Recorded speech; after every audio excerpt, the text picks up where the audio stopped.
पुस्तक का नाम जीवन की सर्वोपरि आवश्यकता आत्मज्ञान। लेखक वेदमूर्ति तपोनिष्ठ पंडित श्री राम शर्मा आचार्य जी। ऑडियो 6। शीर्षक है अमर हो तुम, अमरत्व को पहचानो। पिता के वंश, ऐश्वर्य, गुण, शक्ति और सामर्थ्य के अनुरूप बालक अपने जीवन स्तर का निर्माण प्रारंभ करता है। उसके स्वाभिमान, रहन सहन, खान पान, वेशभूषा में पिता की आत्म स्थिति का अधिकांश प्रभाव होता है। धनी पिता का एक पुत्र सुंदर वस्त्र पहनता है, अच्छा खाना खाता है, चलने यात्रा करने में उसकी शान शौकत अन्यों से भिन्न होती है। जैसा बाप करता है प्रायः उसी का अनुकरण बेटे किया करते हैं। भिखारी के बेटे की स्थिति भिखारी जैसी होती है। फटे कपड़े, अस्त व्यस्त बाल, रूखा शरीर, सब कुछ ठीक भिखारियों जैसा। इससे अधिक शान का जीवन बिताना भला वह भिखारी का बालक क्या जान सकता है, जिसने जीवन में ना अच्छा भोजन देखा हो, ना अच्छे वस्त्र पहने हो और ना आलीशान मकान में रहने का सौभाग्य ही मिला हो।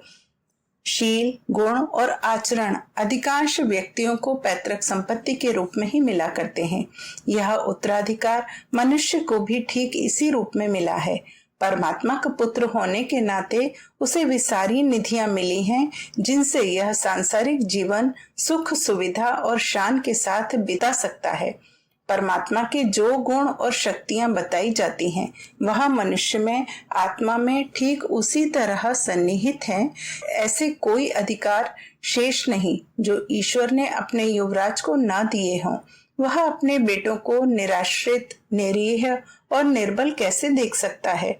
अपनी संपूर्ण शक्तियों का अनुदान उसने अपने बेटे मनुष्य को दिया ताकि वह इस संसार में उल्लास का जीवन जी सके, स्वयं सुख भोग कर आने वालों को भी वैसा ही उत्तराधिकार सौंपता हुआ जी सके। आत्मदर्शी ऋषियों की लेखनी आत्मा की महत्ता प्रतिपादित करते हुए थक गई, पर कथानक पूरा ना हो पाया। शक्तियों की सीमा को नेति नेति कहकर पुकारना पड़ा, क्योंकि वे वर्णन भी कब तक करते। 100 वर्षों के जीवन में यही 1000-2000 पुस्तकों में आत्मसत्ता की महत्ता लिख जाते। इससे अधिक और हो भी क्या सकता था? अनंत शक्ति संपन्न आत्मा का गुणानुवाद कब तक गाया जाता? किंतु आज के मनुष्य की दीनहीन स्थिति देखकर लगता है कि शास्त्रकार अतिशयोक्ति कर गए हैं, कुछ का कुछ लिख गए हैं। परमात्मा पूर्ण वैभव संपन्न है, पर मनुष्य के पास पेट भरने के लिए और सुख से रहने के भी साधन नहीं। परमात्मा विश्वदर्शी है, पर मनुष्य अपने आप को भी नहीं जानता। परमात्मा असीम शक्तिशाली है, पर मनुष्य तो छोटे छोटे कार्यों के लिए भी औरों का मुंह ताकता है। किसी भी गुण राशि में तो उसका और परमात्मा का मेल नहीं खाता। फिर विश्वास कैसे किया जाए कि मनुष्य परमात्मा का पुत्र है, अमरत्व का उत्तराधिकारी, युवराज है? वस्तुतः आपकी शक्ति अपार है, आपके गुण अनंत हैं, आपकी क्षमता असीम है, पर यह है उत्तराधिकार रूप में ही। परमात्मा संपूर्ण विश्व का पालन करता, सर्वरक्षक, सबका भरण पोषण करने वाला है। इसलिए उसे सतर्कता बरतनी पड़ी कि वह अपनी शक्तियां योग्य हाथों में सौंपे और उसे भले कार्यों में प्रयुक्त हुआ देखें। जब कोई ऐसा उत्तराधिकारी व्यक्ति उसे दिखाई दे जाता है तो अपनी तिजोरी की चाबी भी उसे सौंप देता है। अयोग्य व्यक्तियों को वह अपनी शक्तियां देकर उनका दुरुपयोग होता कैसे देख सकता है? उत्तराधिकार तो किसी अच्छे व्यक्ति को ही दिया जाता है। एक पिता की कई संतानें होती हैं, कोई कपटी, कोई चोर, कोई लबार, कई उनमें से शील स्वभाव से गुणवान और आज्ञाकारी भी होते हैं। पिता बड़ी सावधानी से उन सबका निरीक्षण करता रहता है और जिसे योग्य समझता है उसे गृहस्थी का भार सौंपने, सारा धन दे जाने में प्रसन्नता अनुभव करता है।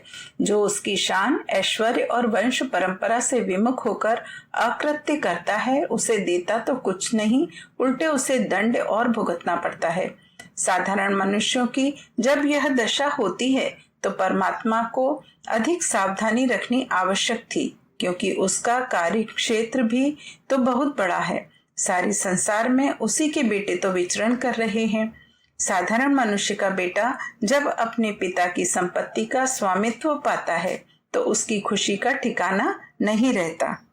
सबके सामने अकड़कर शान के साथ चलता है, उसे ना किसी का भय होता है और ना कोई अभाव। तो फिर जिसे परमात्मा का उत्तराधिकार मिल जाए तो उसकी प्रसन्नता, निर्भयता, वैभव तथा ऐश्वर्य का तो कहना ही क्या। वह चाहे तो सारे संसार के सामने ऐंठ कर अकड़ कर चल सकता है, उसे भय और अभाव हो भी कहाँ सकता है। मनुष्य स्वभावतः अधोगामी है। इस दृष्टि से यह नियंत्रण रखना जरूरी भी था, पर ईश्वर न्यायकारी भी है। उसने आत्म कल्याण का मार्ग किसी के लिए भी अवरुद्ध नहीं किया। वह साधन सबको समान रूप से मिले जिनके माध्यम से मनुष्य अपने लौकिक तथा पारलौकिक दोनों प्रकार के उद्देश्य पूरे कर सकता है। वायु, जल, प्रकाश, मेघ आदि का उपभोग सब समान रूप से करते हैं। विचार, अनुभव, स्मृति, दर्शन, श्रवण आदि के साधन भी प्रायः सभी को समान ही मिले हैं। इनके द्वारा मनुष्य यदि चाहता तो आत्म विकास कर सकता था, पर उसने किया कहाँ। सब कुछ देखते हुए भी मनुष्य अज्ञान बना रहा। घटनाएं कई बार घटती रहीं, पर उसने कभी विचार करना नहीं चाहा।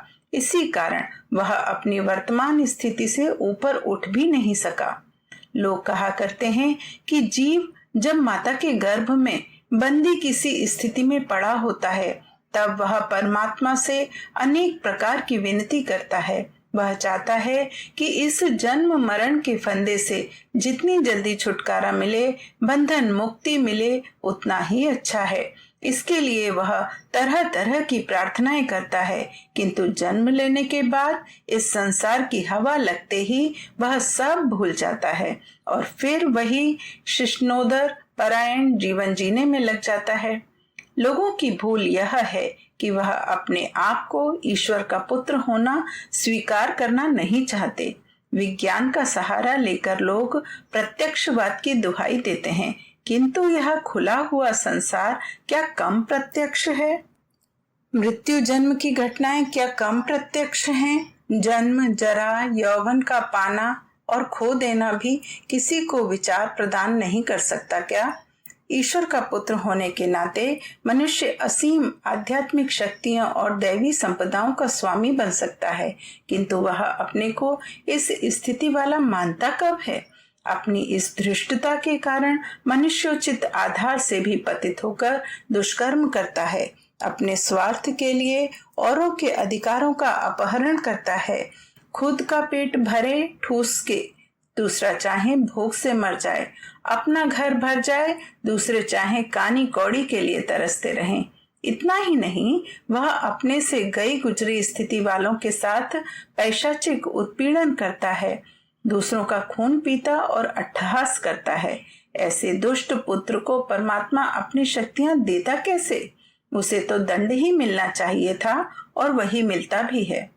स्वार्थ और संकीर्णता की दुष्प्रवृत्तियों के रहते हुए मनुष्य परमात्मा का उत्तराधिकारी कैसे बन सकता है? उसे चाहिए था कि वह पैतृक गुणों को आधार मानकर चलता और अपने आप को ईश्वर का पुत्र होना स्वीकार कर ईश्वरीय आदेशों का पालन करता। ईश्वर शक्ति का स्रोत है, उससे संबंध स्थापित करता तो मनुष्य का जीवन शक्ति संपन्न हो जाता। परमात्मा की विशेषताएं उसमें भी परिलक्षित होती हैं। हमारा शाश्वत स्वरूप पीछे पड़ गया है और हम अपने आप को मनुष्य का शरीर मान बैठे हैं, इसलिए शारीरिक सुखों तक ही सीमित भी हैं। शरीर में इंद्रियों के सुख हैं, सो मनुष्य उन्हें भी भोगने का हर घड़ी इच्छुक बना रहता है। सुख की इस इच्छा में वह अपने विज्ञान में स्वरूप को भूल जाता है। जब तक शरीर रूपी साधन अपनी प्रौढ़ अवस्था में रहता है, तब तक भोगों की आसक्ति में पड़े रहते हैं और इस बीच अपनी असफलता का दोष औरों के मत्थे मढ़ना सीख जाते हैं और इस तरह संतोष करना चाहते हैं। पर शाश्वत नियम कभी नहीं बदलते। समय पर वृद्धावस्था आनी ही थी, शरीर दुर्बल पड़ना ही था, मौत को आना ही था।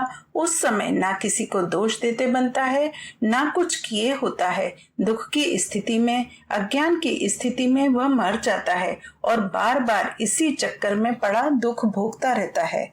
परमात्मा की सृष्टि में सुख ही सुख है, दुख की स्थिति का नाम भी नहीं है।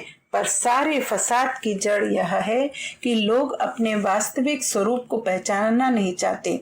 बेटा अपने धनी बाप से बिछुड़ गया है और अपने आप को निर्धन किसी स्थिति में पड़ा हुआ अनुभव करता है। उसका शरीर, प्राण और मन सब अस्त व्यस्त है, क्योंकि वह जानता भी नहीं कि उसका बाप कितना व्यवस्थित, कितना विकसित और कितना विशाल है। अपने अमर स्वरूप को मनुष्य पहचान जाए तो ये विशेषताएं उसमें भी तत्काल परिलक्षित होने लगे। दुधारू गाय की बच्चियां भी होती है। मीठे आम की नस्ल में उत्पन्न किया हुआ आम भी उसी गुण वाला होता है। संतरे के पेड़ में नींबू के फल नहीं लगते। मनुष्य की जीवात्मा अपने अमर स्वरूप में ईश्वरीय गुणों से ओतप्रोत है, किंतु उसकी यह महानता अज्ञानता के अंधकार में छिपी हुई है। मनुष्य अपने पिता परमात्मा के गुण, ऐश्वर्य और वैभव के अनुरूप अपना जीवन क्रम बनाता तो उसकी शक्तियां भी छिपी हुई न रहती और वह भी अपने आप को अपने पिता के सदृश ही सच्चित और आनंद स्वरूप में पाता। आप अपने आप को रक्त, मांस, अस्थि, मज्जा, मेद आदि से बना हुआ क्षुद्र शरीर मत मानिए। आप आत्मा हैं, इस तथ्य को भली भांति समझ लें। आत्मा अपने अमरत्व को पहचानने के लिए ही मनुष्य शरीर में अवतरित हुई है। उसे इस उद्देश्य को पूरा करना ही चाहिए, अमरत्व का आनंद लूटना ही चाहिए। इस उद्देश्य के लिए वह अग्रसर हो तो सचमुच उसका यह अलभ्य अवसर पाना भी सार्थक हो जाए।